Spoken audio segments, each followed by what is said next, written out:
провожу эксперимент. У меня есть припой золотого цвета, и он мне нужен для того, чтобы паять латунь, чтобы до этого я паяла серебром, а так совершенно не будет отличаться цвет припоя.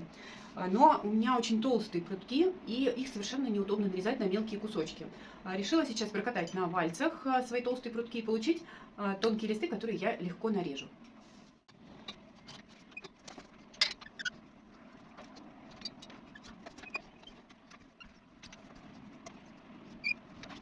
Итак, вот такой пруток был. И вот в такое мы сейчас с дочкой раскатали все это на вальцах. Мне понадобились еще 2 руки. Можно продолжать работать. Серебряные гвоздики к сережкам припаяны. Теперь это что-то вроде ювелирной бижутерии.